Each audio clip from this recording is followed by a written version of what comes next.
Si les parece, ahora sí vamos dando inicio de este tercer encuentro.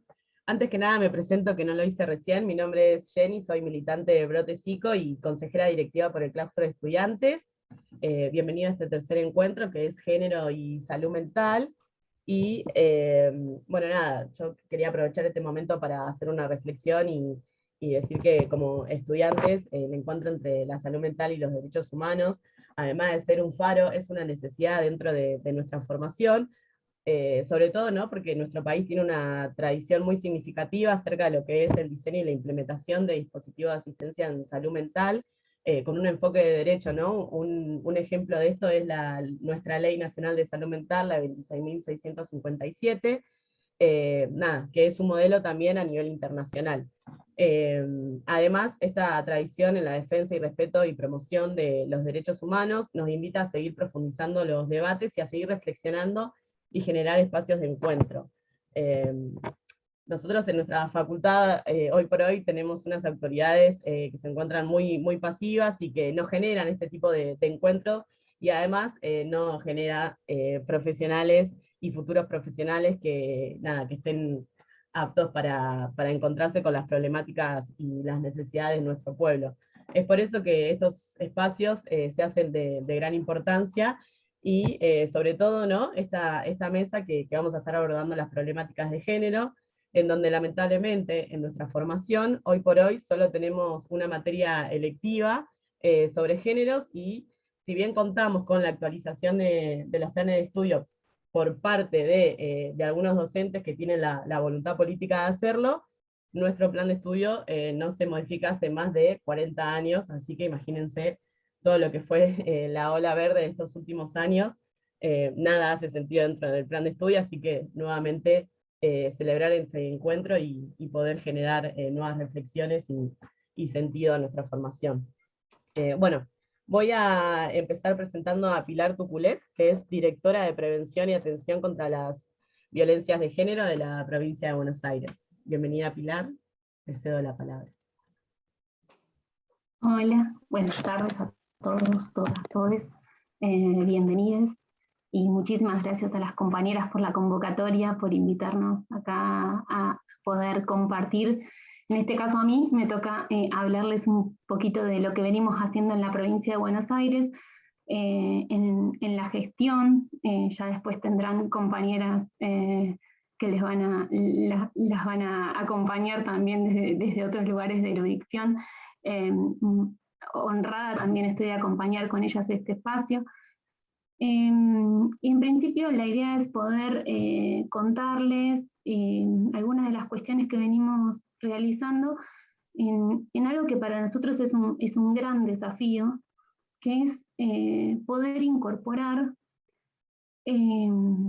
la temática de las violencias en general y de las violencias por razones de género en particular en el sistema de salud, como una problemática sanitaria, ¿no? Porque una de las cuestiones que nosotros tenemos como desafío en el Ministerio de Salud de la provincia de Buenos Aires, pero creo que en el sistema de salud en general, es poder traccionar aquello que personas, trabajadores y trabajadoras han llevado adelante con excelente capacidad, muchísima voluntad y tracción, que ha sido hasta ahora a pura fuerza de voluntad y en la mayoría de los casos en contra del Estado, ¿no? Entonces el desafío que nosotros estamos tratando de llevar adelante es institucionalizar y darle institucionalidad a las políticas, ¿sí?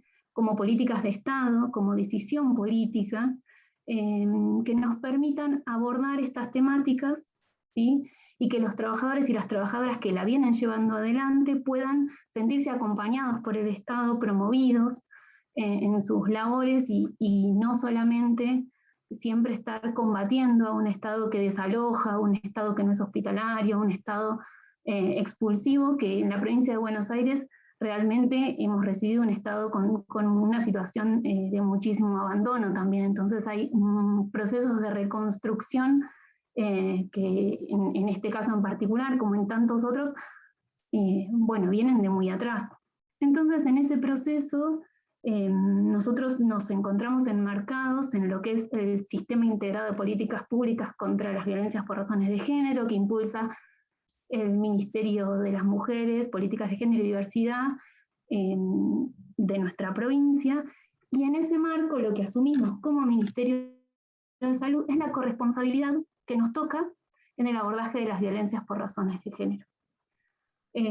Eso es algo que nosotros trabajamos muchísimo con los trabajadores y las trabajadoras del sistema de salud, porque hay muchísimo miedo para abordar estas cuestiones, ¿no? Porque tal vez los que venimos trabajando en estos temas sabemos la complejidad que implica abordar una situación integralmente de estas características. Entonces, a un trabajador o una trabajadora que trabaja en una guardia, a alguien que atiende el consultorio aislado, ¿no? Que no está siempre en un equipo, que no está pensando interdisciplinariamente, son temas que le cuesta muchísimo abordar. Entonces nosotros no estamos queriendo sancionar o poner en una idea de falta a aquel o aquella que no se anima o no ha abordado estas situaciones de manera adecuada o como nos gustaría a nosotros que puedan abordarse, sino estamos acompañando para lo que decimos que es transversalizar la perspectiva de género en los abordajes de las violencias en salud. Nosotros trabajamos mucho una idea de fortalecer el Ministerio de Salud, el sistema de salud integral. Muchos de nosotros somos psicólogos, pero trabajamos mucho esta idea de que las violencias no son solo un tema de salud mental, no son un tema de salud mental en el sentido restringido de la salud mental, ¿no? En el sentido de hay una histórica psicopatologización, hay una histórica psicologización de las violencias muy fortalecida por el sistema judicial, pero que ahí se conjugan dinámicas históricas que se complementan, ¿no? Porque el sistema judicial deriva a asistencia psicológica en general, tanto a víctima como a victimario, y el sistema de salud ofrece asistencia, ¿no? Entonces, en los clásicos modelos hegemónicos, tanto de la justicia como de la salud, esto se genera un círculo que se retroalimenta de manera bastante iatrogénica, ¿no? Porque tenemos muchísimos desafíos para pensar, y ahí nos reímos muchas veces porque nos repetimos hasta el cansancio la idea de abordaje integral, ¿no? ¿Qué implica un abordaje integral de una situación de violencia por razones de género, de una situación de violencia? Y es muchísimo más que un abordaje en salud mental, es muchísimo más, y tiene que estar comprometida la totalidad del sistema de salud, en todos sus niveles y con todas sus profesiones y saberes, sean disciplinares o no disciplinares, tenemos que estar comprometidos con el abordaje de esta situación. Entonces, en ese marco, el primer obstáculo que nosotros encontramos en el ministerio es que no había lo que nosotros decimos una clara red de abordaje de las violencias en salud. Porque nosotros necesitábamos abordar una situación y ¿con quién nos poníamos en contacto? ¿Quién trabajaba bien estos temas? ¿Con quién nos poníamos en interlocución en, por ejemplo, un hospital que tenía 3.000 trabajadores? O en un municipio que tenía, no sé, 50 centros de salud, o que en general las secretarías de salud no se comprometían con estos temas. O sea, eso era un tema del área de género, no era un tema de salud. Entonces, ahí empezamos con el desafío de lo que fue el armado de la red sanitaria para el abordaje de las violencias por razones de género. Y ahí estamos en este desafío, que es un flor de desafío, pero por suerte hay una fuerte decisión política de la provincia de traccionar en este sentido, porque entiende el rol que debe ocupar salud en el abordaje de esta situación. ¿Qué implica para nosotros una red sanitaria para el abordaje integral de las violencias? Implica garantizar o tender a garantizar esta parte de la responsabilidad que nos toca a nosotros, como Ministerio de Salud. O sea, responsabilizarnos de que la parte que a nosotros nos toca, la hagamos bien. eso no quita, porque cuando nosotros decimos esto nos dicen, bueno, pero seguridad, bueno, pero justicia, bueno, pero siempre es como el otro. Bueno, nosotros sobre eso habrá otras personas responsables de hacerse cargo de esa parte. A nosotros que nos toca hacer esto bien.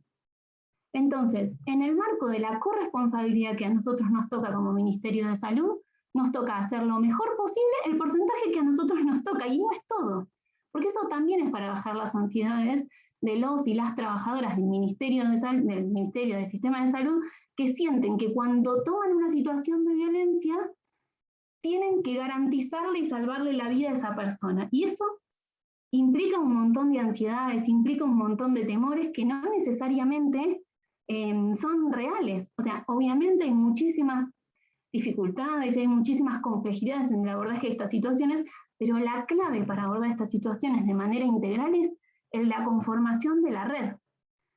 Estas situaciones se tienen que trabajar en equipo, dentro de las instituciones. Estas situaciones se tienen que trabajar interdisciplinariamente. No hay situación de complejidad de estas características que pueda ser abordada por una sola disciplina. Estas situaciones tienen que ser abordadas en red, en comunidad. Entonces, tenemos que trabajar con las otras instituciones, armando una red para que esa persona que atraviesa una situación de violencia por razones de género pueda estar contenida en esa red en la comunidad. Y todo ese proceso, cuando uno empieza a ver todos los apoyos y todos los procesos con los que vamos acompañando a los y las trabajadoras, ya no se sienten tan solos y solas para abordar estas situaciones. Porque además es estratégico promover lo que son las políticas de cuidado para los equipos de salud que abordan estas situaciones. En este caso a nosotros nos toca salud, en todos los equipos que trabajan en situaciones de tanta complejidad, tienen que tener espacios de cuidado. Y por eso nosotros decimos y nosotras decimos que no podemos pensar la transformación del modelo de atención de las violencias en salud si no la enmarcamos en el proceso de transformación del sistema de salud que se está planteando, o al menos hay vocación de que se plantee en la provincia de Buenos Aires. Porque la dinámica asistencialista, fragmentada, fragmentaria, disciplinar, inherente al modelo hegemónico del sistema de salud, va en contra de los abordajes de las situaciones complejas. Porque es expulsivo, porque es fragmentado, porque deja a los trabajadores y a las trabajadoras solos y solas ante la situación, porque una lógica de estadística como medida de trabajo va en contra de los tiempos que requieren los abordajes de la complejidad. Entonces, en ese marco es que vamos promoviendo, ¿sí?, espacios de reflexión sobre las prácticas, espacios de cuidado de los equipos, espacios de esto, ¿no?, que siempre también decimos con Ana, análisis tanto de las cuestiones transferenciales, pero de las implicaciones, ¿no?, de lo que nos pasa con esas situaciones que nos confrontan con muchísimas cuestiones muy íntimas, muy personales, pero a la vez muy sociales también, ¿no?, de las dinámicas, de las posiciones en las que uno va atravesando su propia existencia como trabajador y como trabajadora de la salud. Entonces, en ese proceso del armado de la red, nosotros nos encontramos en el Ministerio con un excelente equipo de trabajadoras que venían, esto que decimos, ¿no?, dando la pelea, ¿sí?, primero en un programa, después pasando a dirección, pero un equipo chico, ¿sí?, que tenía múltiples desafíos, que iba traccionando todo lo que podía con las lógicas que el Estado le iba permitiendo. Entonces, el primer desafío fue fortalecer ese equipo, ¿sí?, de sede central. Con ese equipo nosotros imaginamos ir pudiendo cada vez más pensar políticas públicas, ¿no?, que sea un equipo que nos permita producir documentos que orienten las prácticas, capacitaciones para todos los trabajadores y trabajadoras de la provincia, que sean accesibles, que sean gratuitas, que sean de calidad. Promover investigaciones, porque realmente el tema de las violencias por razones de género en el ámbito de la salud ha sido un tema del que no se ha hablado demasiado, ¿sí? y se ha producido muchas investigaciones, pero han estado aisladas, entonces necesitamos un equipo que esa información teórica y tan rica que ha habido la pueda llevar a la práctica de decisiones de gestión y a su vez hacer evaluaciones que nos permitan a nosotros hacer políticas públicas situadas y adecuadas, ¿no? Porque para un proceso de evaluación permanente de la política pública necesitamos conocer, y la provincia de Buenos Aires, con la extensión que tiene y la cantidad de habitantes, imagínense que es complejo ese proceso también. Así que ahí vamos fortaleciendo el equipo de sede central. Y el segundo desafío que teníamos era cómo territorializar algo de esto, ¿no? Y lo mismo, teníamos 12 o algunas menos referentes de las temáticas de violencia en cada una de las regiones sanitarias de la provincia de Buenos Aires, que tiene 12. ¿Y qué nos pasaba cuando empezamos a desplegar las líneas de acción? Cada referente tenía 3, 4 programas, direcciones a cargo, entonces cuando todas las direcciones empezábamos a multiplicar las líneas de trabajo, las compañeras en las regiones no daban abasto. Entonces el desafío que ahí tuvimos fue, bueno, ¿cómo conformar? Si nosotros decimos que las violencias no se tienen que abordar individualmente, ¿cómo es que tenemos referentes y referentas individuales? Entonces, hacia allá vamos, estamos conformando equipos interdisciplinarios en cada una de las regiones sanitarias, que son equipos de referencia regional para el abordaje de las violencias.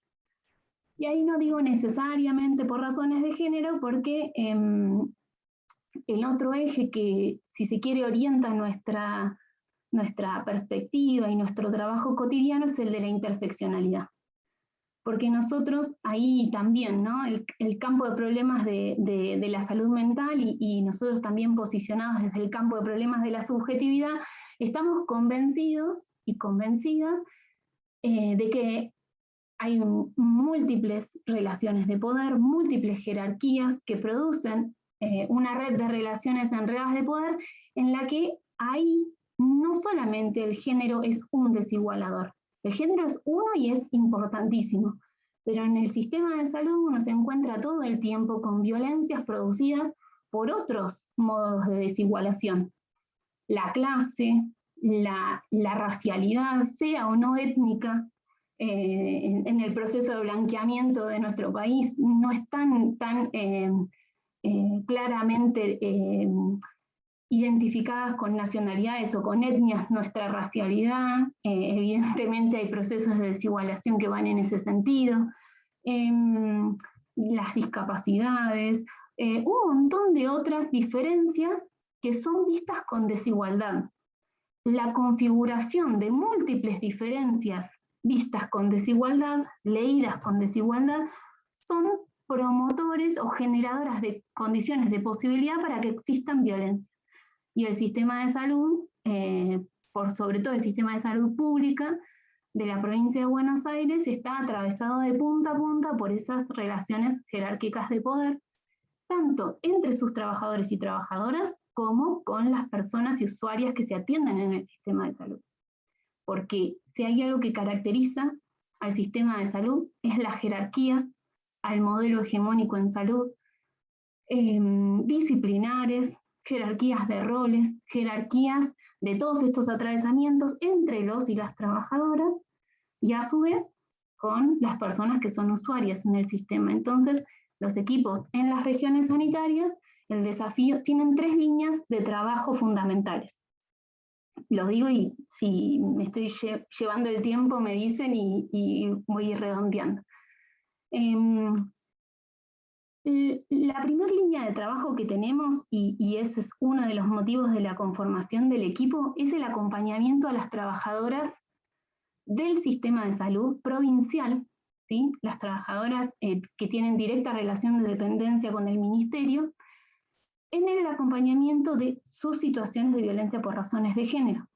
Cada uno de nuestros equipos en las regiones sanitarias es el equipo que garantiza el acompañamiento de esas trabajadoras en el marco del otorgamiento de la ley de licencias por violencia por razones de género, que le corresponde por ser trabajadora del Estado provincial.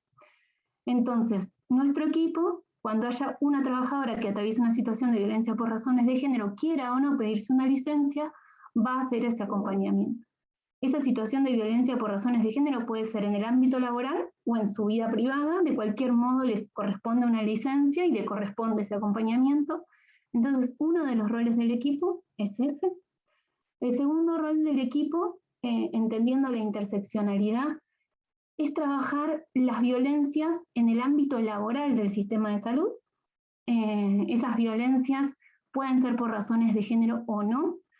Cuando las violencias en el ámbito laboral están tan naturalizadas como en el sistema de salud, que el piso normal naturalizado en salud es violento, o sea, hay muchísimas violencias totalmente naturalizadas en el sistema de salud, que eso uno lo va todo el tiempo desnaturalizando y deconstruyendo y haciéndole preguntas,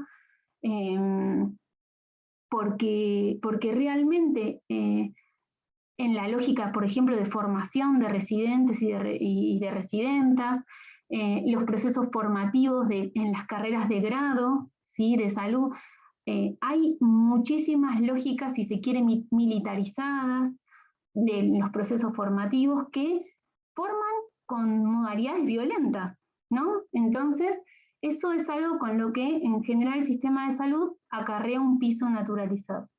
Y en ese proceso, los equipos en las regiones sanitarias están siendo formados en lo que es análisis institucional para poder trabajar en intervenciones en los servicios, en los equipos, no para trabajar desde una perspectiva punitivista o siempre después del hecho de violencia, sino para trabajar en deconstrucción y en desarticulación, si se quiere, o en problematización de esas lógicas que están naturalizadas. Y el tercer eje de trabajo es ser referencia para todo lo que son los abordajes de las violencias por razones de género en los equipos de salud.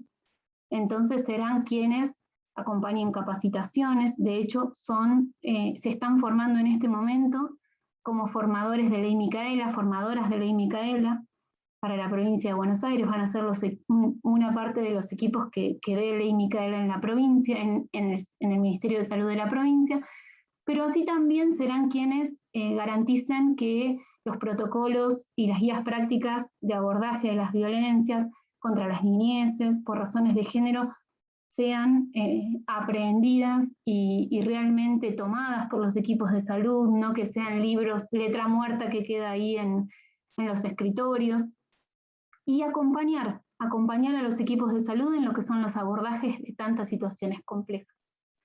Y el último eje de la red, y ya con esto cierro para dejar a las compañeras, es los equipos de asistencia, ¿sí? Nuestra dirección hasta el momento no era una dirección que tenía líneas de asistencia, pero en el marco del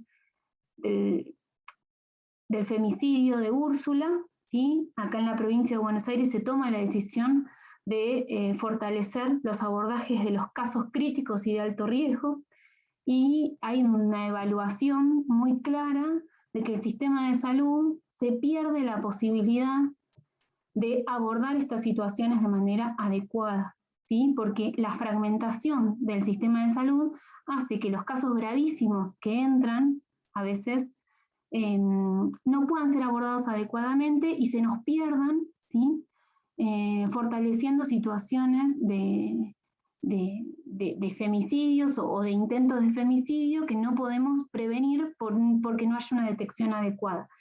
Eso en relación a las situaciones de alto riesgo que llegan al sistema de salud, sobre todo a los hospitales.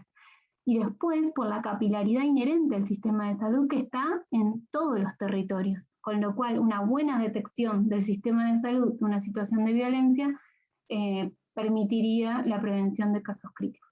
Así que estos equipos, estamos este año incorporando personas para que se armen 30 equipos que van a ser duplas psicosociales, que van a tener 3 ejes de trabajo también. Van a ser equipos que aborden y hagan un cuerpo a cuerpo en los casos críticos y alto riesgo que entran a esos hospitales para el seguimiento de esas situaciones hasta su abordaje en la comunidad. Van a ser abordajes grupales de mujeres que atraviesan situaciones de violencia, sobre todo en el acompañamiento de la ruta crítica, y van a hacer abordajes grupales de hombres que ejercen violencia, porque entendemos que no podemos seguir trabajando solo con las mujeres. Si no trabajamos con los hombres que ejercen esa violencia, no vamos a poder tampoco erradicar las violencias por razones de género de manera definitiva. Estos equipos van a estar en hospitales generales en la mayoría, en algunos casos en centros provinciales de atención que dependen de la Subsecretaría de Salud Mental, Consumos y Violencias, y en estos casos en particular se encuentran alojados dentro de los hospitales generales en ninguno de los servicios preexistentes, ni en salud mental, ni en el servicio social. Se suman a un servicio nuevo que se crea en los hospitales y que se va a crear en el proceso de la gestión en todos los hospitales, que se llama SAPS. Esto significa Servicio de Área Programática en Salud. Son servicios que dependen del hospital, pero que son para trabajar en la comunidad y con la comunidad. Entonces son de enlace entre el sistema de atención provincial, que en su mayoría son los hospitales, y la comunidad, y es para traccionar la comunidad también adentro del hospital. Entonces, en ese proceso, estos equipos no van a trabajar necesariamente dentro del hospital. Cualquiera de las intervenciones de nuestra dupla de violencia puede hacerse en un club de barrio, en cualquier institución de la comunidad, pero son de dependencia de la institución de ese hospital, por ahora en general provincial. Así que bueno, en ese proceso estamos. No robo más tiempo, pero bueno, en principio poder contarles y quedo a disposición para cualquier consulta que se genere. Mil gracias. Bueno, muchísimas gracias, Pilar. Bueno, fundamental poder transversalizar la perspectiva de género en este proceso de transformación del sistema de salud que se está dando en la provincia de Buenos Aires, sobre todo, ¿no?, para poder establecer un abordaje integral e integrado sobre estas problemáticas. Dicho eso, aprovecho para remarcar que vamos a estar retomando algunas preguntas hacia el final del encuentro, así que si quieren ir dejándolas en el chat, después la vamos a retomar.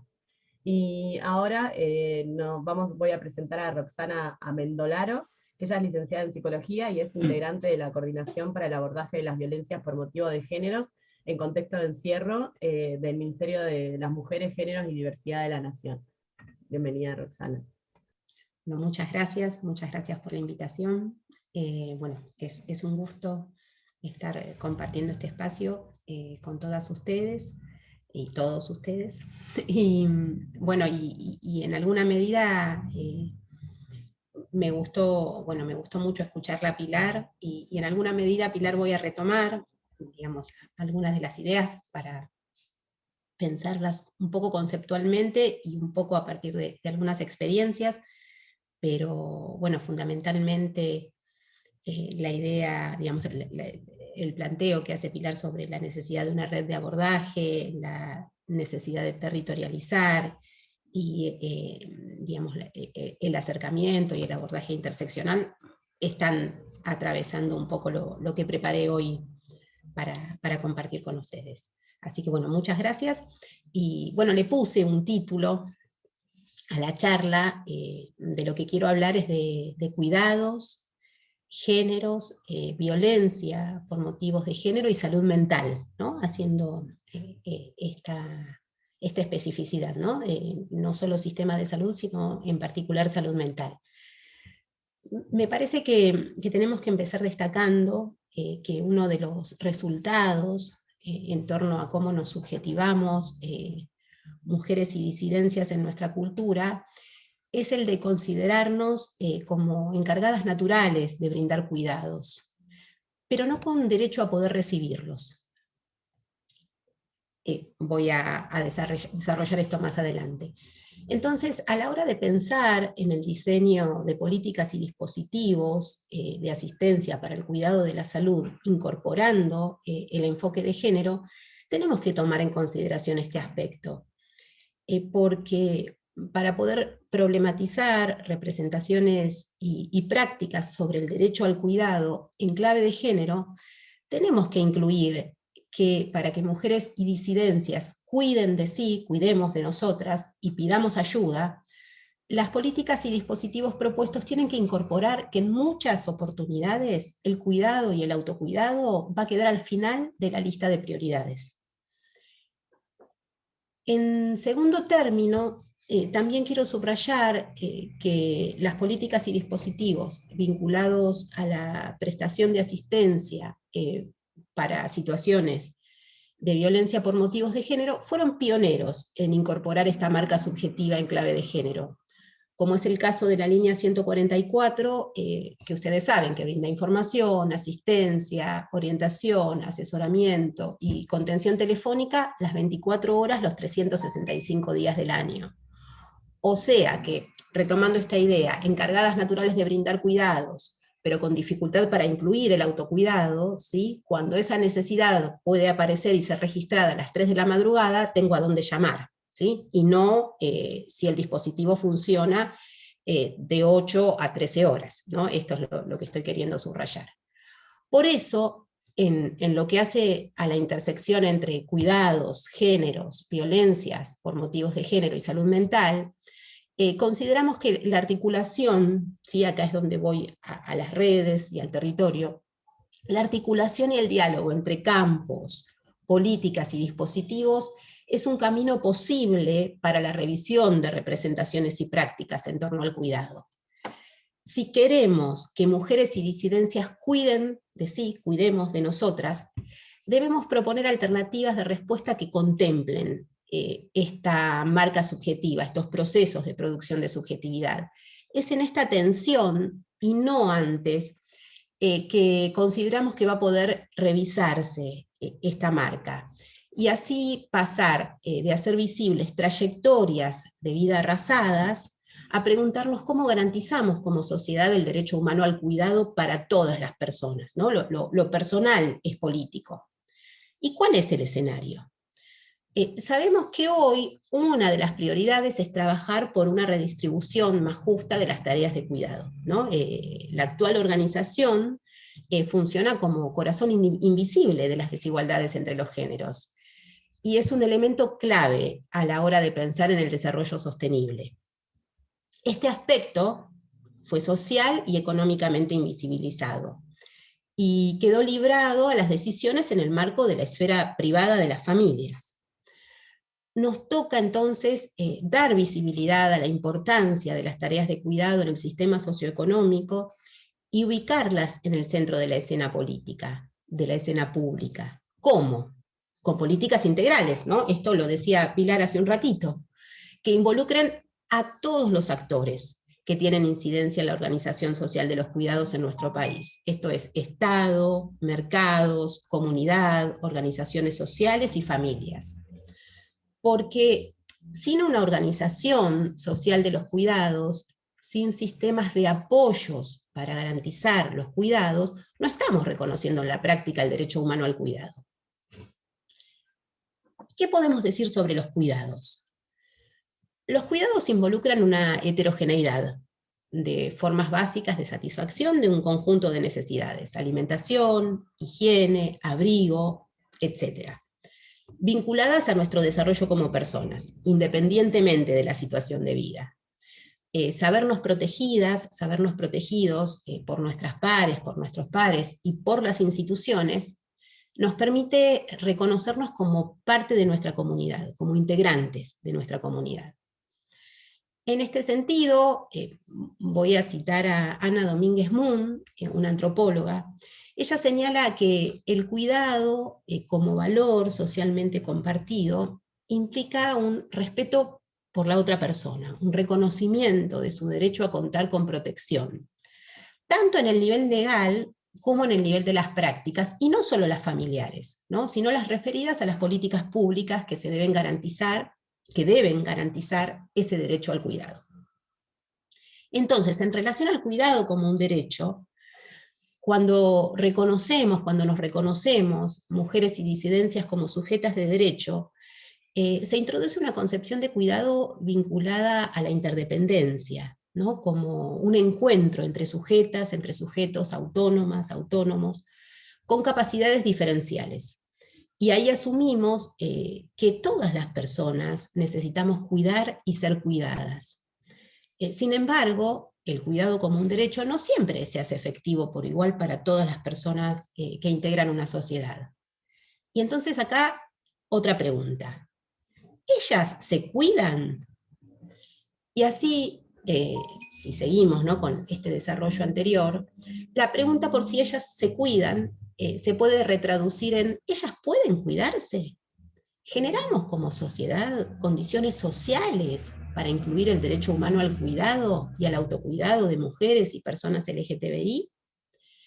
¿Y de las mujeres y personas LGTBI usuarias de servicios de salud mental o con consumo problemático de sustancias? Así, acá también retomo la ley de salud mental, sobre todo el artículo 1, la parte de derechos y garantías, ¿no?, cuando en el artículo 1 se establece: la presente ley tiene por objeto asegurar el derecho a la protección de la salud mental de todas las personas y el pleno goce de los derechos humanos de aquellas con padecimiento mental que se encuentran en el territorio nacional. ¿Podemos asegurar que este acceso al derecho a la protección de la salud mental es igualitario para varones, mujeres y diversidades? Me parece que la respuesta es que todavía no.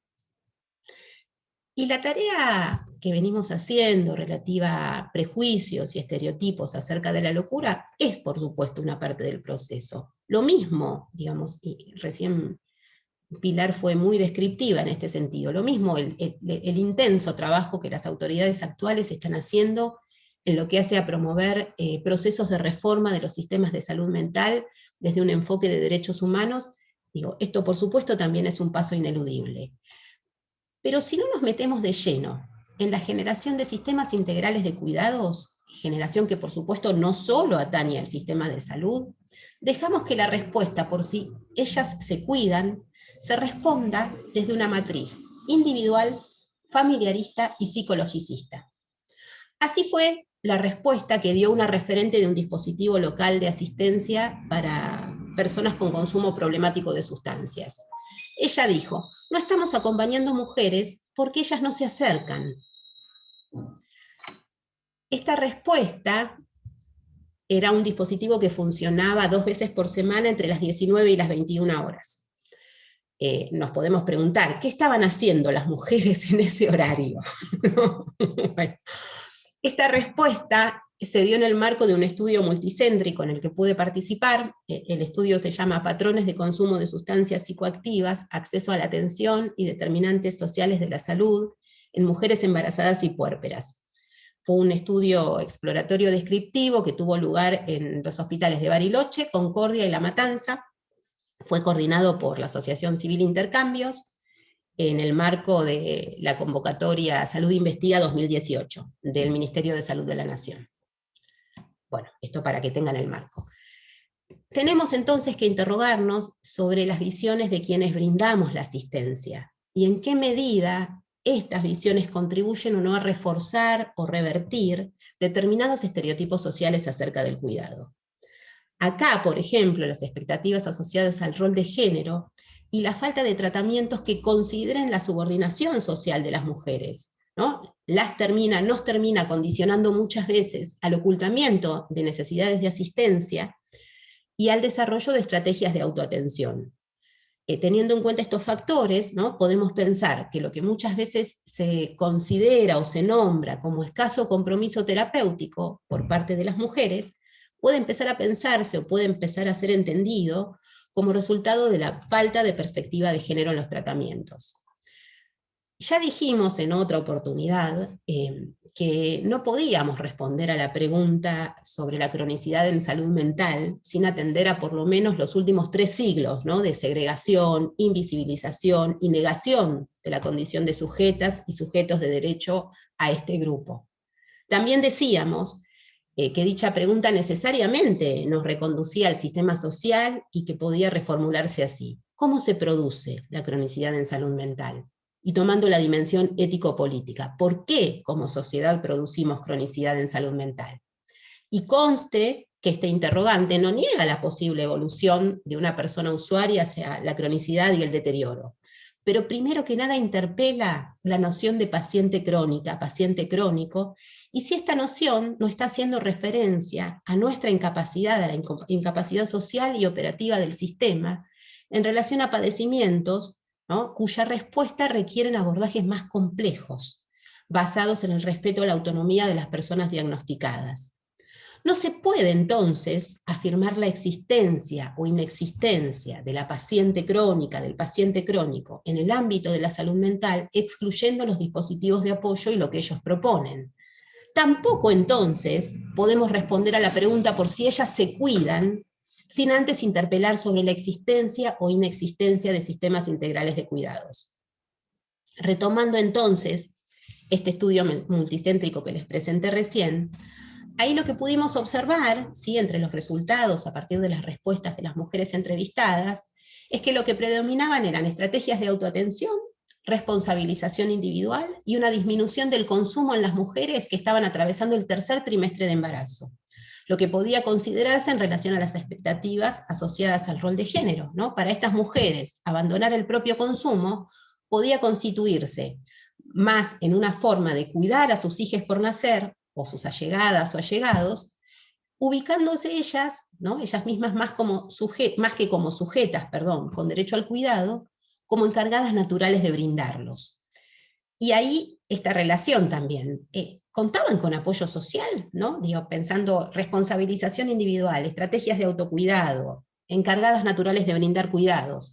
¿Con qué apoyo social contaban? Bueno, lo que encontramos fue que contaban, para acceder a cuidados, cuando se les hacían preguntas que se acercaban a la operacionalización o a las formas más concretas y materiales en que podría manifestarse este apoyo, porque respondían que sí contaban con personas a las que amar, a las que querer, ¿sí?, en modos más abstractos.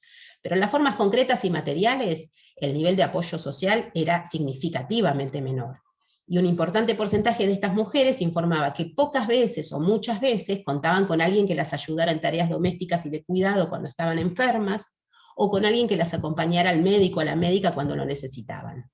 Entonces, volvemos al principio, ¿no?, o casi al principio. Recordemos que lo que plantea la economía del cuidado. El cuidado aparece como el corazón invisible de las desigualdades.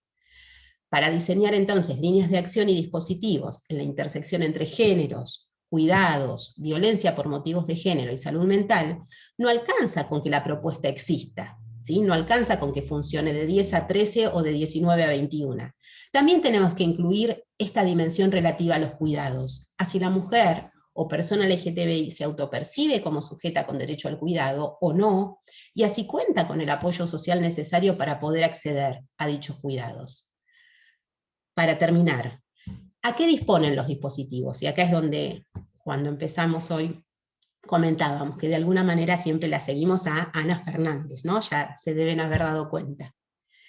En la práctica nos venimos encontrando con que para incorporar la nombrada intersección que aborde las múltiples discriminaciones involucradas, Pilar también hacía referencia a esta categoría, las respuestas tienen que incorporar aportes de campos diversos, ¿sí? Y yo, voy a mencionar un ejemplo y una propuesta.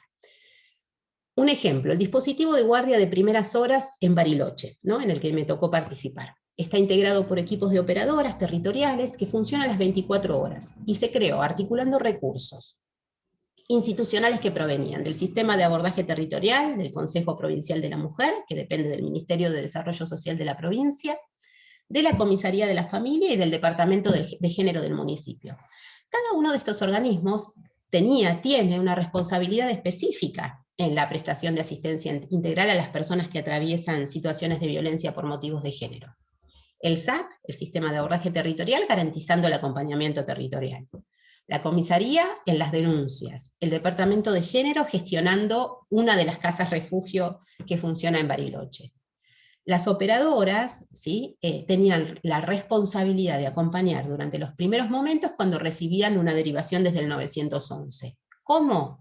Estando presentes durante la realización de la denuncia, con los primeros cuidados médicos, ¿no?, acompañando la guardia del hospital zonal, gestionando el ingreso a la casa refugio en los casos en los que esto era necesario, realizando las articulaciones con el hospital zonal en las situaciones en las que la persona en situación de violencia tenía un diagnóstico previo en salud mental. Así, este equipo logró funcionar en una doble vía, evitando institucionalizaciones innecesarias y sensibilizando a las trabajadoras y operadoras, a las trabajadoras de las áreas de género, incluidas las operadoras de la casa refugio, cuando se presentaban objeciones respecto a que ingresara una persona con diagnóstico en salud mental o consumo problemático de sustancias, que ustedes saben que esto sucede. Otra cuestión que comienza a hacerse visible a partir de un abordaje interseccional. Hay diversos estudios, ¿no? Estuvimos documentándonos sobre esta cuestión, que fueron realizados en diversas partes del mundo, India, México, Estados Unidos, etc., que revelan la predominancia de la correlación epidemiológica entre violencias por motivos sexuales y padecimiento mental.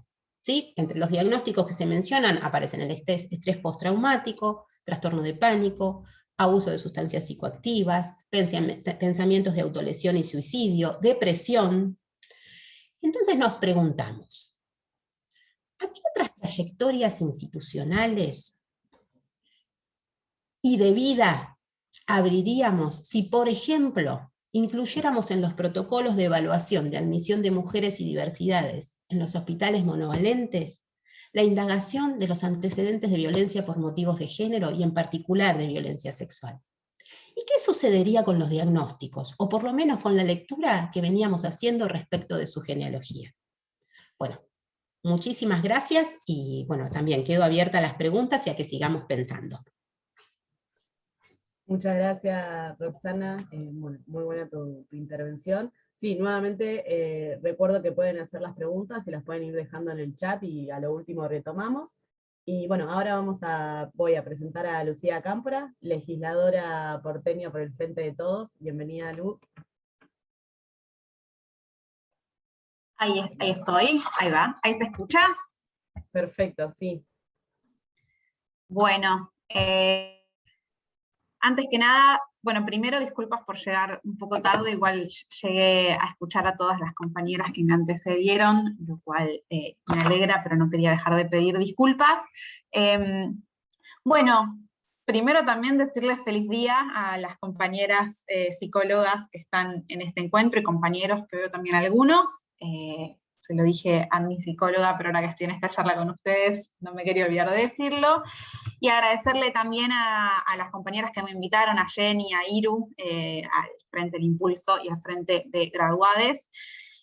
Y en relación con eso, bueno, también voy a arrancar y también como para ser sincera, pidiendo disculpas por los errores que seguramente cometa a la hora de intentar hablar de este tema, pero porque también creo que eso hace a lo que estamos discutiendo, ¿no? La falta de formación que muchos y muchas de nosotros tenemos sobre cuestiones vinculadas con salud mental, y por lo menos en este intento de escucharlas, de compartir. Yo vine a este encuentro para intentar aportar algunas cosas, y porque me invitaron Iru y Jenny, pero fundamentalmente a escuchar y aprender, porque creo que una de las primeras cuestiones que tenemos que trabajar es precisamente esa, ¿no? La falta de formación que tenemos todos aquellos y aquellas que no nos dedicamos especialmente a la temática, y que sin embargo, por ejemplo, en mi caso, como legisladora porteña, tengo la responsabilidad y el interés y la vocación de intentar trabajar en políticas públicas o en pensar políticas públicas, y lo primero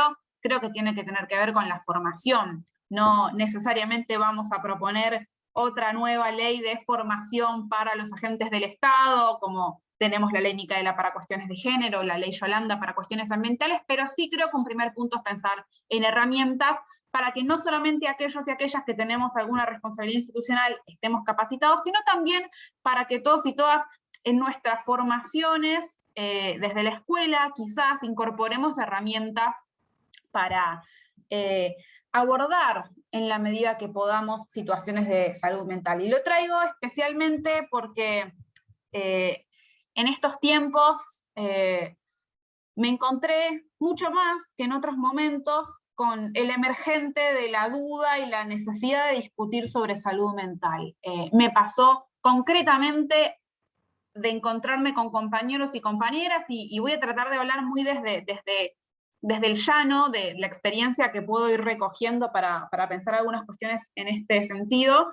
Me pasó hace muy poco de juntarme con compañeros y compañeras de militancia política para pensar cuáles eran los ejes que nosotros y nosotras queríamos laburar, e incluso pensándolo en clave de campaña, y no porque uno piense elementos para hacer campaña solamente a los fines de cooptar votos, sino porque de verdad queríamos sentarnos a discutir qué cosas queríamos discutir y poner en agenda en un contexto de campaña electoral. Y a diferencia de otras, porque no es mi primera campaña, surgió en absolutamente todas las reuniones con grupos de juventudes la necesidad de hablar de la salud mental. Y para mí eso es un síntoma. No sé si está bien usar la palabra síntoma en este contexto, pero quiero decir que para mí ya es un síntoma, que de repente aparezca esto como un eje, como en otros momentos el eje era feminismo, ambiente, bueno, sin duda hoy lo es también el empleo, el desempleo joven, digamos, pero de repente esto aparece con nombre y apellido como un problema del que la juventud quiere hablar. Y así como surgía en esas reuniones de discusión, me consta que aparecía en encuestas y en consultas más profesionales en términos de cómo estaban elaboradas y no en reuniones de discusión.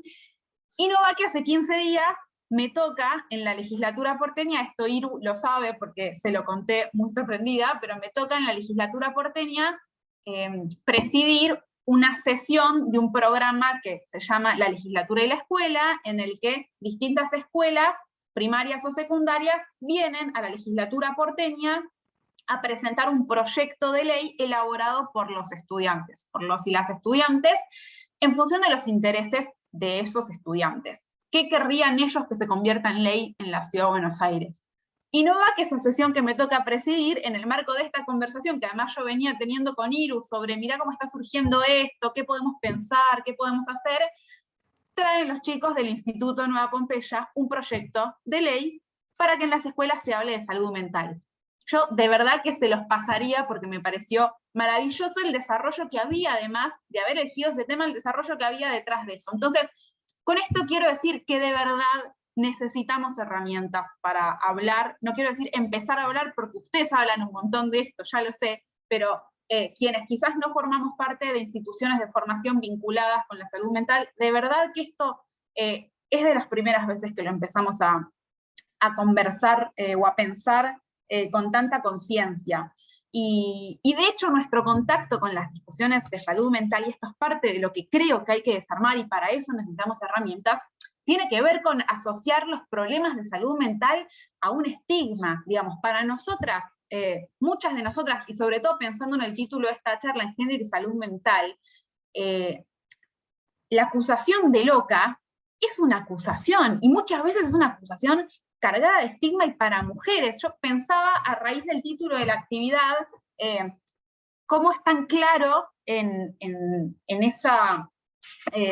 expresiones machistas la utilización de la idea de loca como un estigma, y cómo casualmente es aquel estigma al cual se recurre para señalar a mujeres que hacen cosas que quizás el sistema o el poder no quiere aceptar.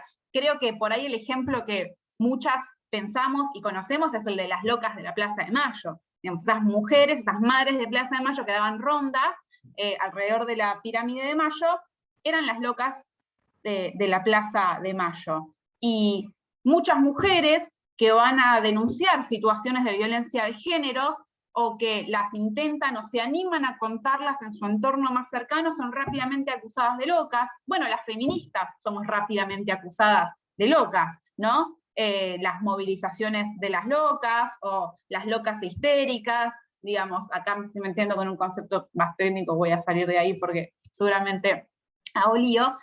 O bueno, la propia Cristina como presidenta era, digamos, había que ver programas de televisión en las que se analizaba su estado de salud mental, y era la loca y bipolar que tomaba decisiones de manera arbitraria según algunos periodistas, pero ese juicio sobre la salud mental y la salud mental como algo a señalar, incluso la idea de que alguien pueda estar loca como un estigma, es claramente un síntoma de lo mal que estamos en este tema. Y en el extremo contrario, mujeres que sí atraviesan situaciones complejas de salud mental, a las que no se les da la atención, digamos, para acusarnos y estigmatizarnos, aparece rápidamente la expresión de las locas, pero cuando una mujer pide ayuda en términos psicológicos, muchas veces se desatiende por parte, por lo menos, del sistema o de determinados estamentos que, como sabemos, deberían estar muchísimo más capacitados para atender situaciones como esas. Y de la mano de intentar desandar los conceptos vinculados con salud mental en términos de estigma, yo creo que hay algo que nos aporta, por decirlo de alguna manera, o que emerge claramente con mucha más fuerza luego de la pandemia y del estado de aislamiento en el que nos desenvolvimos este último año y medio, y creo que claramente por eso también emerge con tanta fuerza en esas discusiones entre jóvenes que pensamos qué es lo que queremos que la agenda política discuta. Y claramente esa pandemia, ese aislamiento, esa cuarentena puso a la luz y permitió emerger situaciones que seguramente eran preexistentes, pero que también el aislamiento debe haber profundizado, y para las que yo creo que nosotros y nosotras, o por lo menos yo como representante en un ámbito legislativo, me hago cargo de que tenemos que poder pensar y elaborar en clave de propuestas y de políticas públicas. Claramente empezar a hablar de eso ya es un paso, y formarnos sería un paso aún mayor, pero es momento no solo de defender las políticas públicas que ya tenemos, de nuevo vuelvo a algunas conversaciones con Iru, y pensar en la defensa de la ley 448 de la ciudad es fundamental, sin duda, pero también tenemos que poder elaborar políticas públicas que nos permitan construir herramientas para problemas específicos que hoy vemos con mucha fuerza. Yo creo efectivamente que problemas vinculados con la salud mental, vinculados específicamente con situaciones de extrema ansiedad, con situaciones de trastornos alimentarios, con situaciones de depresión que aquejan cada vez, no sé si cada vez más, porque ahí está la duda que ustedes sabrán mejor, si es que es cada vez más o es que cada vez nos animamos a contarlo más, pero efectivamente los relatos de amigos, amigas, conocidos, conocidas, estudiantes, compañeros y compañeras de cursada que sufren situaciones de ansiedad, que sufren trastornos alimentarios, depresiones, ataques de pánico, son cada vez más frecuentes en los círculos, me parece, de jóvenes en cualquier rincón del país. Y ahí creo, por pensar algunas cuestiones también de la mano de esta ola de ansiedad que muchos y muchas padecen o padecemos seguramente en distintas medidas, pienso necesariamente, y acá me hago cargo como militante política peronista que soy, que si queremos de verdad con las políticas públicas y con la militancia transformar la realidad de manera tal de tender a la felicidad del pueblo, bueno, yo quiero pensar la salud mental en su contracara, en la felicidad, y claramente hacernos cargo de los problemas de salud mental es necesario para poder alcanzar o caminar hacia un sendero de una sociedad que nos permita ser más felices. Y por eso creo yo también precisamente que determinadas iniciativas de repente pican más de lo esperado, y porque yo creo que ponen en jaque precisamente esto. Hace un mes alguien tiraba, creo que Mariano Recalde, senador, la propuesta de empezar a discutir la semana laboral de 4 días, que ahora vemos que se empieza cada tanto a discutir. Y eso generó un revuelo que para mí tiene mucho que ver con esto, directamente que ver con el hecho de que sentimos que la cotidianidad a la que de alguna manera nos sometemos atenta contra nuestra salud mental. Y con esto claramente entramos en una contradicción, porque al mismo tiempo sabemos que hay muchos problemas de salud mental generados por la falta de trabajo, sin duda, por la falta de empleo,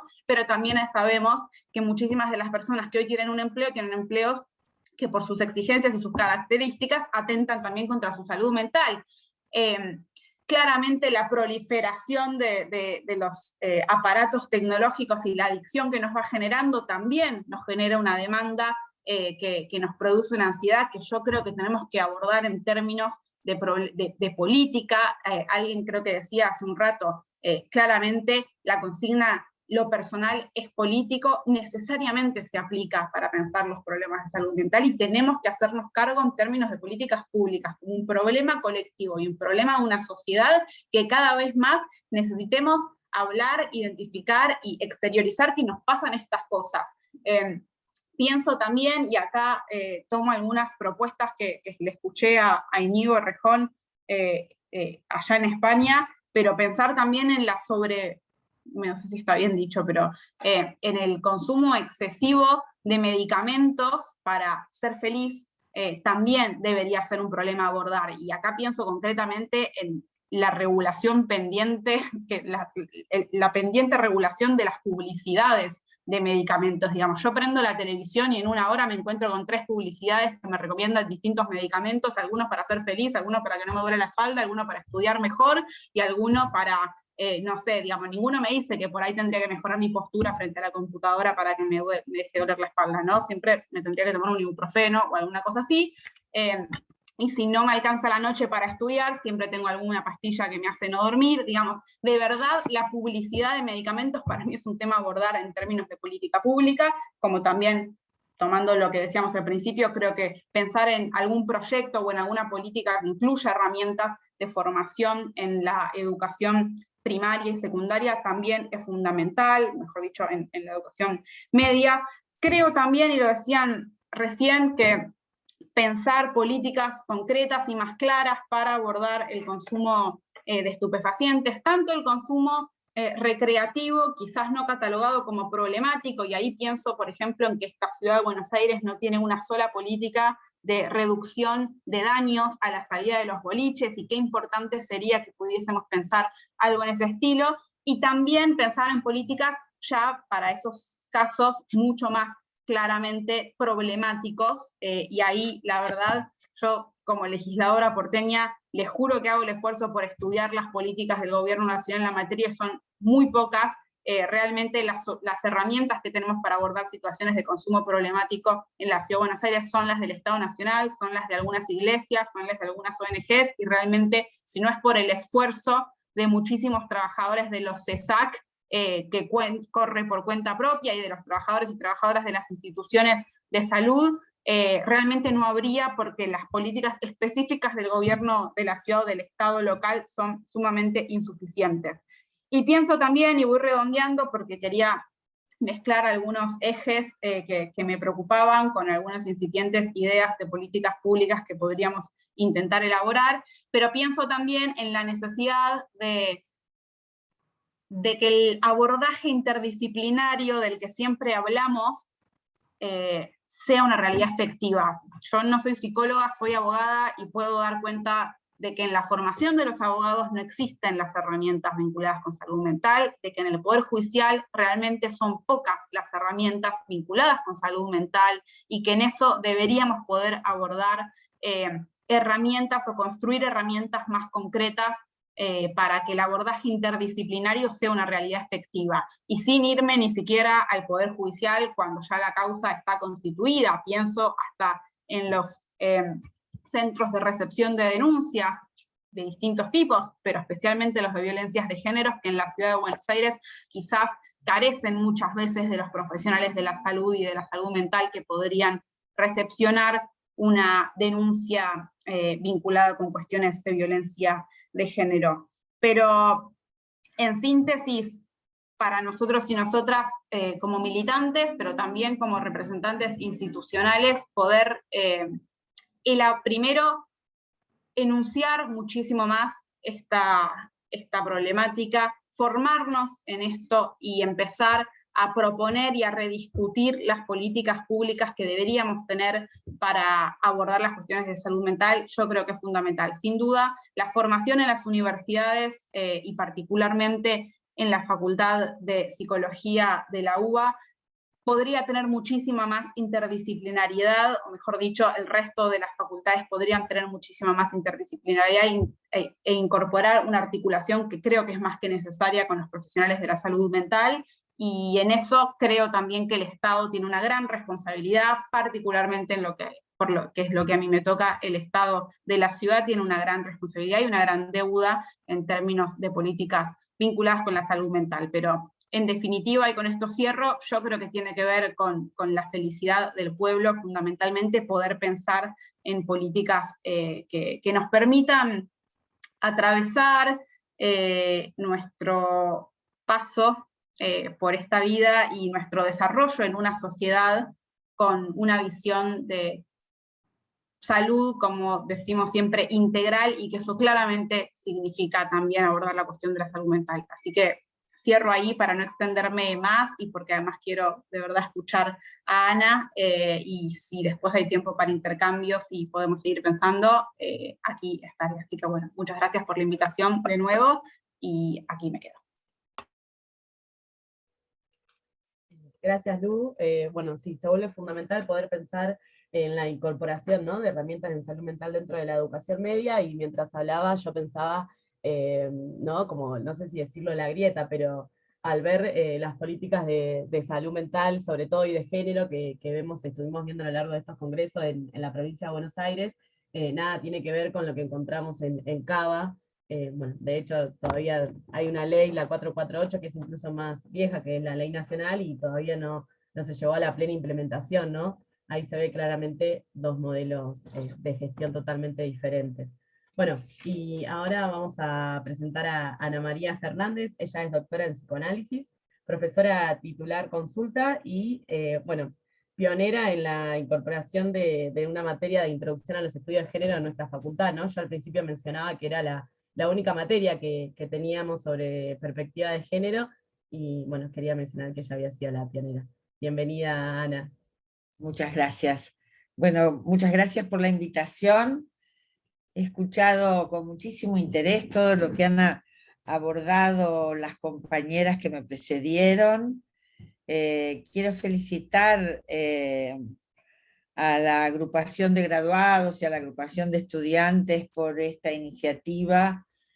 Tenemos que hacerlo lo más que podamos, porque si uno escucha lo que las compañeras han planteado, cada cual desde su enfoque, en realidad se va armando como una insistencia, ¿no? Y no es porque las mujeres no sepamos hablar de otra cosa más que de lo que nos falta, pero en realidad nos falta lo que nos falta, que han ido mencionando cada cual en su enfoque, es aquello que no tiene ninguna casualidad que no esté donde tiene que estar. Entonces, podemos abordar por qué la universidad forma profesionales muy capacitados en el ejercicio de la profesión liberal, sean abogados, psicólogos o médicos. Bueno, la medicina sigue, el hospital público es fundamental, ¿no? Pero la compañera que hablaba, Lucía, ¿no?, que como abogada, bueno, y nosotros en psicología es lo mismo. Entonces, acá no hay casualidades, tampoco hay causalidades directas, esto es por tal cosa. Tenemos que ver el entramado, porque está bueno armar redes comunitarias, por supuesto, y vamos a ver si tenemos tiempo de hablar un poquito de eso, que me encanta. Pero acá hay una red histórica sobre la que hay que tener muy claro cómo opera en cada momento, porque si no, vamos a creer que los problemas de la salud mental son técnicamente de salud mental, que los problemas de género son técnicamente, que tenemos que formar muchos técnicos de muchas especialidades, que no está mal, porque los problemas son técnicos. Es cierto que hay una dimensión técnica de la implementación de las políticas públicas, pero ni salud mental como palabra, ¿no?, ni género, ni política pública, ni Estado, son palabras que hablen por sí solas. Entonces tenemos que abrir preguntas a varias cuestiones, sobre todo en este momento tan particular que estamos viviendo. Hemos escuchado a una funcionaria, son tan jóvenes, fueron mis alumnas, yo no puedo creer, qué maravilla, ¿no? A una funcionaria de la provincia de Buenos Aires, a una de un ministerio de la Nación, a una legisladora de la ciudad, Y cada una de ellas fue mostrando desde su óptica cuestiones que tenemos que no dar por sentadas. ¿Qué decimos cuando decimos salud mental? ¿De qué salud de enfermedad hablamos? ¿Qué decimos cuando hablamos género? ¿Qué es una política pública? ¿Cómo se inventa una política pública? ¿Cómo se implementa? Que no es lo mismo que aplicar, ¿eh? Las políticas públicas no se aplican, se implementan. Y esto es una cuestión central para la política. Y así podríamos seguir desnaturalizando las palabras que se han ido usando y que las compañeras las han ido usando excelentemente en la complejidad que encierran. Me parece que este es un momento muy particular donde yo colaboro en la medida de lo que puedo con el Ministerio de Mujeres de la provincia también. Estoy asesorando un poquito en políticas públicas en relación a las violencias. Es un gusto trabajar con ellas. Y me parece que estamos en una situación desde el punto de vista de cómo institucionalizar, qué institucionalizar, que se están inventando nuevas modalidades de acción, nuevas políticas, novedad. Pero ¿con qué contamos para armar eso en los territorios? Con rutinas administrativas, estatales, históricas, que no fueron pensadas para incluir, para alojar o para cuidar. Entonces, al mismo tiempo que tenés que ir diseñar, implementar una política pública de cuidados, de inclusión, que aloje a personas con diversos padecimientos, tenés que estar todo el tiempo viendo cómo tenés que rearmar las rutinas administrativas, porque las que tenés seguramente no van a servir. Un Estado no puede no tener rutinas administrativas, ¿no? Eso desde ya. Pero hay que inventar también rutinas. Y eso es institucionalizar en un sentido.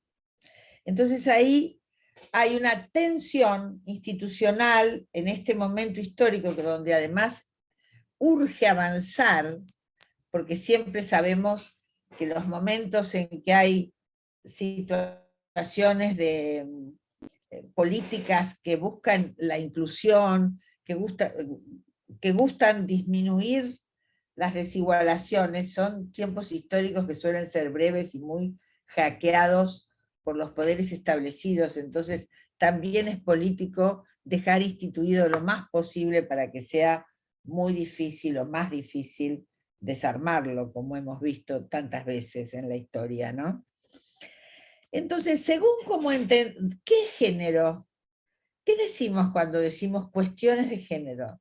¿Qué decimos cuando decimos violencia de género? O violencias.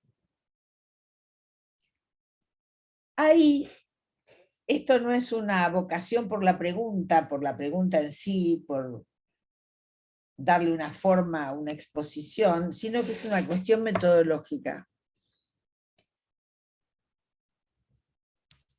Entonces, un primer punto que quisiera abordar es cómo formamos profesionales que se especialicen en aplicar o implementar, ¿no?, políticas públicas. ¿Por qué digo implementar y no aplicar? Porque aplicar es una repetición, entonces se establece una política por más genial que sea, entonces la aplicás en el municipio tal, en tal otro, otra provincia le parece interesante y va, la aplica allí. Y eso no nos sirve, porque una política pública se nutre de cómo opera en el territorio, y el territorio es siempre multiplicidad.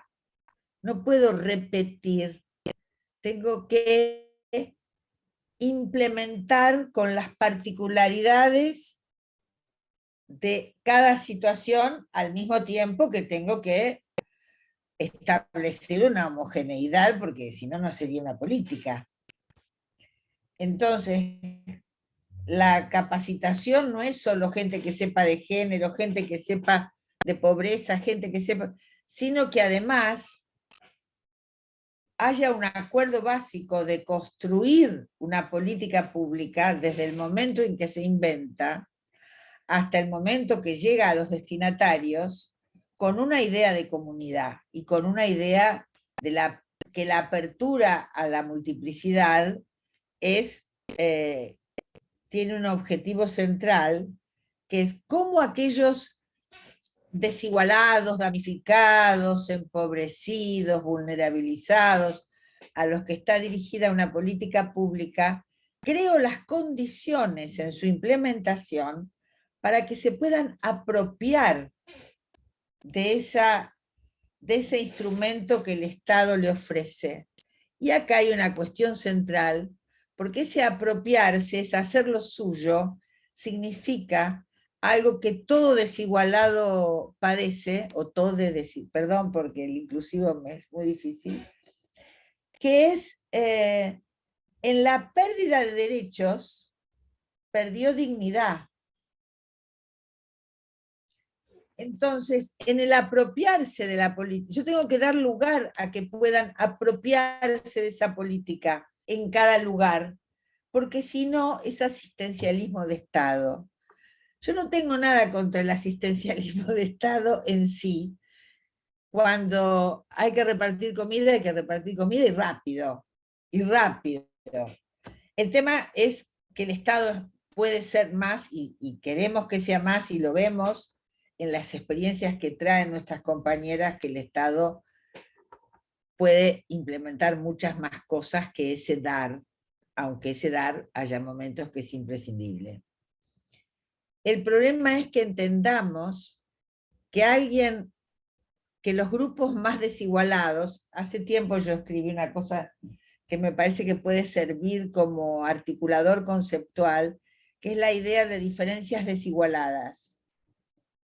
Y eso los feminismos lo han tomado, porque ya dicen, feminismo no es solo hablar de mujeres, ¿no?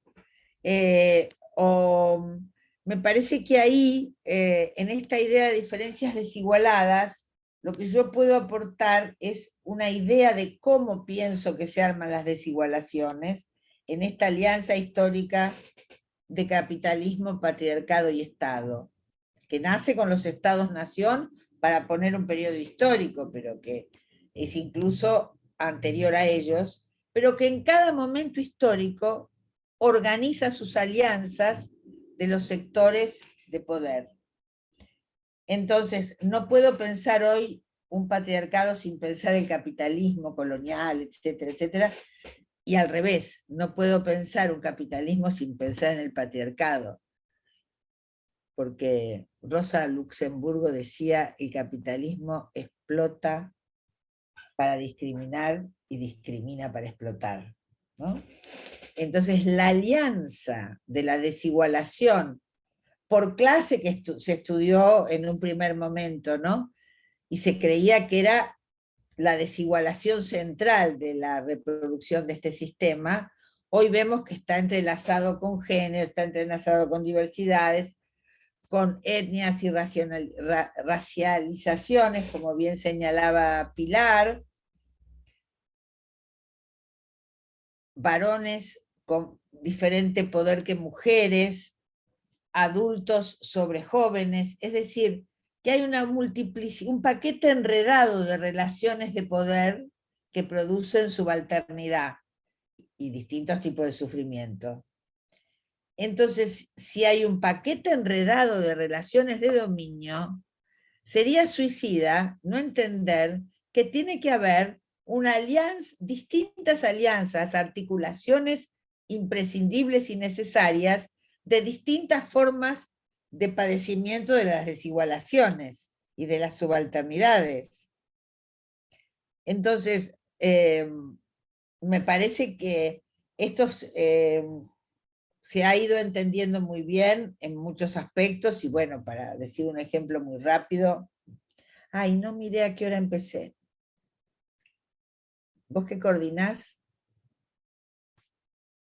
Hace menos de 10 minutos, Ana, vos ahí tenés todo el tiempo. Bueno, calculo que van 10, entonces, para calcular en total unos 20, ¿no? Sí, un poquito más también, si es necesario. Bueno, así que bueno, tranquilo. voy a tratar de no extenderme mucho. Entonces, en ese paquete enredado de relaciones de poder, muchas veces vemos litigios, enfrentamientos entre distintos desigualados o desigualades que parecen absurdos, porque ahí se pierde potencia y porque tiene que haber una articulación imprescindible entre las desigualaciones. Bueno, habrá acuerdos básicos para determinadas acciones políticas, etcétera, no van a estar todos todo el tiempo haciendo todo, pero lo que digo es que ahí hay un problema político. Entonces ya vimos las izquierdas que cuando llegaban a 17 había que romper y armar dos grupos. No, eso ya no se puede, porque es brutal la estrategia biopolítica. También hace un tiempo escribí una cosa que era, cuando vemos las crueldades, y Lucía hablaba de las cuestiones de salud mental, no sé si voy a tener tiempo de dedicar para desarrollar eso, pero ojo con la idea de salud mental. Hay que ver qué piden estos jóvenes de Nueva Pompeya cuando piden hablemos de salud mental, porque salud mental es un caballo de Troya donde se ocultan problemas políticos de desigualación y de denigración. Hoy la crueldad es un dispositivo biopolítico global neoliberal que ha sido muy eficaz. Bueno, matar, que se mueran todos los que se tengan que morir en una pandemia o cruzando el Mediterráneo, eso es una necropolítica de la biopolítica. Pero en los casos en que no es que nos muramos, sí está muy claro que la biopolítica produce a través de distintos efectores, muchos de ellos profesionales, va produciendo una subjetividad de época, como está de moda decir ahora, una subjetividad de época que va mostrando un damero de formas diferentes de vulnerabilizarte y de ser cada vez más frágil, y que tienen un dispositivo específico para cada diferencia desigualada, si ustedes quieren, si me permiten esta cosa irónica. Pero lo de fondo allí es cuál es el meollo de la cuestión. Este capitalismo neoliberal, a diferencia del capitalismo industrial, de los primeros siglos del capitalismo, no es porque fuera mejor, sino que mataba diferente, tiene como uno de sus ejes producir aislamiento. Entonces, ya no está el club del barrio, ya no está, bueno, sigue estando la identidad del fútbol, ¿no? Pero yo ahora estoy viendo la Copa porque tengo un nieto que es fanático del fútbol y estoy estudiando porque tengo que dar muestras de que sé. Digo, muy bueno, ¿no? Este fue cancha rápida. ¿Sabes lo que es cancha rápida, abuela? Y yo para esto estoy mirando, porque yo tengo que buscar teoría para entender las cosas, ¿viste? Pero bueno, después le cuento que estudio para poder hablar con él. Bueno, pero entonces, estrategia biopolítica de fragilización. ¿Cómo se producen? Cada vez más solos, cada vez más aislados, cada vez siento, ahí el sentir, que puedo menos, cada vez siento que valgo menos, etcétera, etcétera, etcétera. Bueno, como por supuesto el consumo de sustancias, en realidad va de suyo que va a ser una salida ahí, ¿no? O las violencias. Pero es una estrategia biopolítica donde la crueldad es un objetivo es una modalidad central. Y por eso vivimos como en una fábrica de soledades. Ahora bien, cuando hablamos de la importancia de la salud comunitaria, tenemos que tener en claro que vamos a contramano de la estrategia biopolítica central que reproduce este sistema, salvo que pongamos la guitarra de lo comunitario y creamos que lo comunitario es ir a tomar mate a la villa, que no está mal, no está mal, es un aprendizaje enorme, pero exige pensar las políticas con una muy clara base de análisis, que no es solo político, es interesante, porque también es epistemológico, porque para armar una política pública consistente necesito transdisciplina, no unidisciplina, y equipo transdisciplinario, y el cuidado de los... ¿Entienden cómo se van enhebrando? Y después la política pública puede referirse a X tema, pero tuviste que revisar la formación universitaria que tenías, tuviste que revisar los límites de la unidisciplina, tuviste que revisar o estudiar cómo opera el capitalismo para subalternizar. Porque pregúntense eso, ¿por qué razón, si todos fuéramos almas bellas, no sería mejor que fueran sociedades igualitarias, donde nos amáramos los unos a los otros? ¿Y por qué no está eso? No es que como si llueve, llueve. No, no está porque está armado para que de eso no haya o haya lo menos posible. Y entonces no puedo ser como Caperucita en el bosque en la política pública, que entonces me estremezco frente a la pobreza y lo terrible de la vulnerabilización de esas, porque ya no es pobreza, ¿no? Es una miseria de generaciones y generaciones estalladas, diría, donde no solo no hay, bueno, Pilar está haciendo una tesis maravillosa que estamos esperando para aprender de ella, de estas poblaciones que arrastran 4 o 5 generaciones arrasadas por la pobreza, por la violencia, por las 7 plagas de Egipto, que no son solo de Egipto. Entonces, todo esto hay que enseñarlo. Pero también todo esto se aprende pateando en la política o en lo político, porque no es solo una cuestión científica, es también la voluntad política de transformación.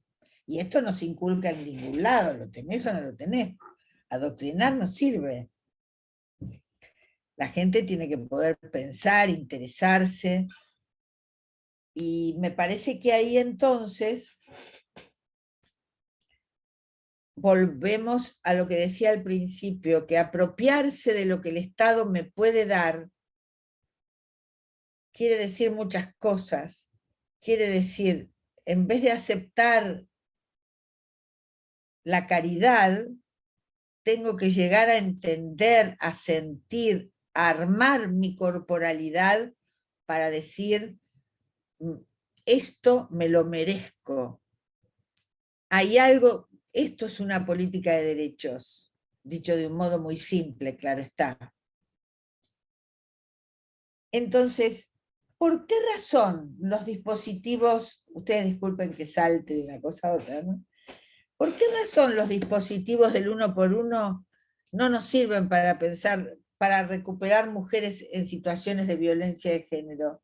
Porque esa mujer necesita un entre pares, para recuperar su dignidad. ¿Cómo recupera su dignidad? En un primer instante, contando el relato, y esto, los primeros que lo dijeron, lo que yo me enteré, fueron la gente de derechos humanos de Chile, que fueron en las catacumbas de las iglesias, hablaban de cómo habían sido torturados y lo que les había pasado en la dictadura de Pinochet. Y ahí iban recuperando alma. En el entre otros, nunca es en soledad, nunca es en el uno por uno, que el otro que ni siquiera me mira, que está atrás mío. Lo cual no invalida para nada todas las cosas que el psicoanálisis aporta. Pero en una sociedad que estamos viviendo, donde se perfecciona cada mes el aislamiento y la fragilización a través del sentimiento de soledad, necesitamos dispositivos que dispongan, retomando a Roxana, dispositivos que dispongan para el encuentro en el entre algunos. Entonces hay que volver a inventar dispositivos colectivos en este momento, en estas situaciones terribles, lo cual no quiere decir que quien quiera analizarse se analice. Fíjense ustedes que la pregunta por la implicancia en la violencia, la acusación del violentador que le dice: vos tenés la culpa que yo te pegue porque me serviste los tallarines fríos. Y esta mujer en un espacio terapéutico tiene que pensar en cómo contribuye ella a la violencia. ¿Tiene que hacer terapia? Sí, pero después. Como caso crítico no sale con terapia, sale con comunidad. Sale con un grupo de pares coordinado por una mujer que salió de la violencia y algún profesional que acompañe, por supuesto, si quiere. Pero es el entre pares, como es el entre pares de Alcohólicos Anónimos. Los entre pares, las coordinaciones entre pares, tienen una particularidad que el profesional más empatizado con un tema no puede dar, que es: yo sé porque yo pasé por eso. Yo voy a poner cara de nada cuando esa mujer me diga que volvió con el tipo y le volvió a pegar, pero un músculo de mi cara, una ceja imperceptible que levante de rabia cómo volvió, ella la va a notar. Una mujer que salió, que es una sobreviviente de la violencia, le va a parecer lo más natural del mundo porque ella volvió 1000 veces antes de zafar. Esto es intransferible, esto no lo da la universidad. Esto no lo contemplan las leyes de salud mental, porque son profesionalistas, hay que pelear la salud mental. Estoy de acuerdo con todo eso, por favor. Entonces, claro, porque después te agarran un pedacito de lo que dijiste, ya sabemos lo que pasa, y quedás escrachado ahí, bueno. Entonces, esto no excluye que tengamos que pensar en que el ejercicio liberal de la profesión, yo vivo de eso, y me encanta mi trabajo, y mientras me dé la cabeza no lo voy a dejar, porque es una compañía de mucho placer para mí. Dicho esto, digo, la formación en profesiones, miren lo que tiene que contemplar, que puedan ir creando condiciones epistemológicas, técnicas, conceptuales, políticas, para el tránsito de la formación unidisciplinaria que hay que tenerla, para ir pensando en las tramas transdisciplinarias. Esto es epistemológico y es político. Pero además, vamos a tener que ver qué entendemos por política pública, qué entendemos por un protocolo. Nos pasamos yendo a espacios donde las colegas psicólogas dicen: yo no quiero usar protocolos porque yo tengo la escucha analítica. Bueno, muchacha, pero no tiene nada que ver una cosa con otra. ¿Cómo haces para detectar un caso crítico frente a un pedido de auxilio en violencia con la escucha? No, eso tiene que estar protocolizado, porque la idea es que los dispositivos que trabajan para asistir, proteger personas en situación de violencia, A ver, acá dice alguien, ¿por qué los coordinadores de grupo de pares no nos tienen en cuenta? Bueno, después lo vemos cuando lo traigan como pregunta. No sé en qué estaba. Me distraje por leer lo que estaba en el chat. Bueno, pero entonces digo, coordinaciones.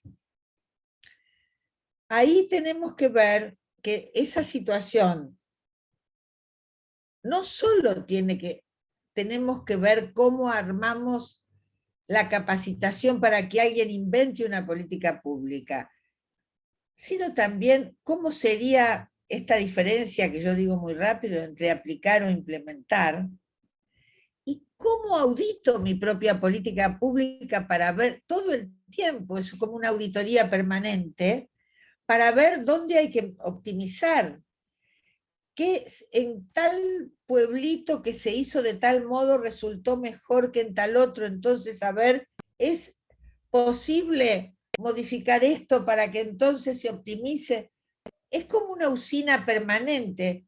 En la asesoría yo digo que la implementación de una política pública es una máquina en movimiento. Y esa máquina es política, es tecnológica, es epistemológica, porque estamos pensando en campos de problemas, no en una disciplina. Pero en esos campos de problemas, para poder abrir interrogación y preguntarnos, necesariamente tenemos que tener una rigurosa formación unidisciplinaria. No podemos ser la señorita transdisciplina, porque tenemos que pensar en campos de problemas donde las disciplinas aporten sus saberes, pero no desde un lugar de producir hegemonía. Ha habido distintas disciplinas hegemónicas a lo largo de la historia, no sé, la filosofía como la madre de todas las disciplinas, la matemática como no sé qué. En las humanidades, en los últimos tiempos, pareciera que el psicoanálisis es el que puede aportar el fundamento del ser. Bueno, nada. Miren qué inteligente Lacan, porque en un momento empezó a hablar de ser hablante, o sea, cualquier cosa que dijera que no fuera esa generalidad hubiera sido criticada, ¿no? Entonces, los seres hablantes, pero yo no tengo que pensar en los seres hablantes en general, sino en esa mujer golpeada en el barrio tal en particular. Sin embargo, tengo que poder poner las herramientas de mi unidisciplina al servicio de cómo pensar problemas que confluyen desde distintas disciplinas a los que llamo campo de problemas. Y el campo de problemas necesariamente es transdisciplinario. Entonces allí es interesante cuando Lucía, creo que fue que hablaba, no, creo que fue Lucía, sí, no, o Roxana, cuando hablaban de sí, Roxana, porque era una investigación de Salud Investiga, donde hablaban de la cantidad de cuestiones en salud mental, y hablaban de cómo pensar la correlación, o Lucía me parece, bueno, disculpen, no me acuerdo cuál fue, fuimos todos, la relación entre enfermedad mental y abusos. A ver, en cualquier enfermedad mental, en el fondo de los tiempos de esa persona fue violentada de algún modo, por desamparo, por sobreprotección, por abuso sexual, por hambre, por lo que quieran. Entonces, por eso decía, ojo con el caballo de Troya de la palabra salud mental, ¿no? Porque muchas veces sirve para hacer como parte de una ciencia lo que en realidad es un problema político feroz. Y podemos creer que es un problema técnico, ya hace como 30 años en la Universidad de Massachusetts, vieron que los norteamericanos estilan hacer investigaciones y les pagan unos pesitos a los estudiantes para que participen de una investigación. El 60% de las jovencitas de esa universidad, college, que padecían anorexia o trastornos de la alimentación, el 60% tenían abuso infantil en su infancia. Abuso sexual.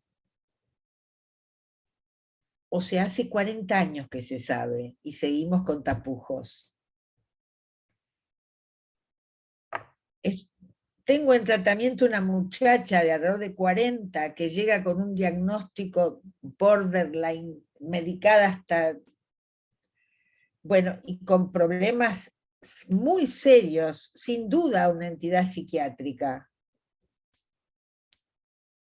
Pero empezó a destaparse una olla donde empieza en un momento a recordar con imágenes.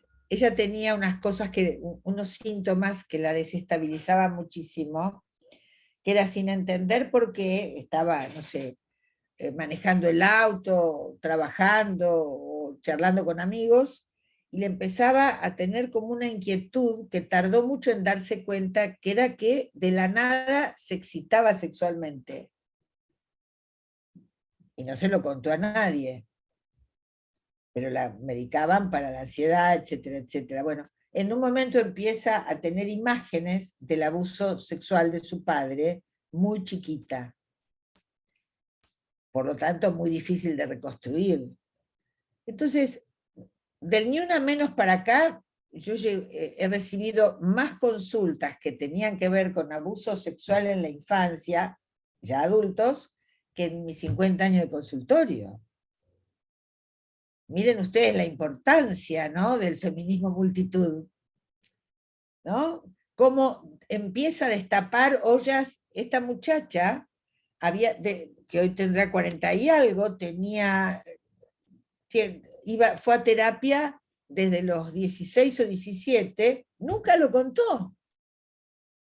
Recién lo pudo contar en este tratamiento. Y no es casualidad. Hay algo en la escucha que tiene que ver con todo lo que uno ha estudiado del tema y que ella ni sabe, pero que percibe que la escucha particulariza de un modo particular. Lo digo a propósito así, ¿no? Particulariza de un modo particular. Entonces, la escucha no es abstracta, la escucha es teoría en acto. La política pública es teoría política en acto. Según cómo caracterice el problema que una política pública tiene que remediar o aliviar, o sea, según cómo pienso las cuestiones del poder, cómo pienso la distribución de la riqueza, según cómo pienso el problema de los géneros, todo ahí para armar una política pública en violencia que asista a mujeres de algún modo en casos críticos, está todo en acto ahí. Cómo organice los equipos, cómo propenda la discusión colectiva, la producción de inteligencia colectiva en los equipos de los profesionales que van a implementar la política pública. Eso es político. Pero también es técnico. Porque yo tengo que formar gente, no solo que obedezca, no solo bajar línea, no, eso no sirve porque tengo que implementar, ayudar a organizar cabezas que inventen sobre la marcha frente al imprevisto. Entonces, tengo que establecer espacios de discusión de lo técnico y de lo político. Y no hay vuelta de hoja. Si no se arma inteligencia colectiva, la política pública más maravillosa no va a andar.